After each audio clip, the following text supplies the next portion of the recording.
The peaceful times are dead and gone, with chaos looming every day. A bomb went off in Lebanon.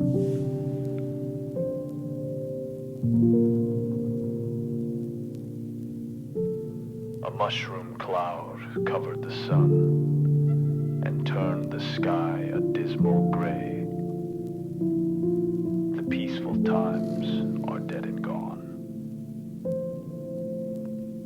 Those close by, not a single one, escaped the power of the fray.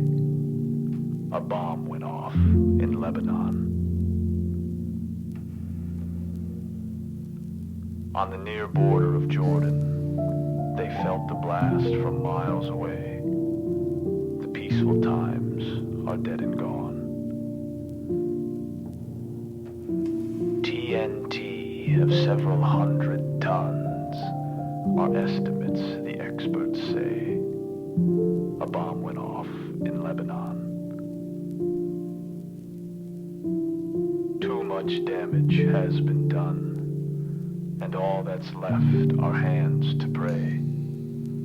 The peaceful times may seem far gone, but hope remains in Lebanon.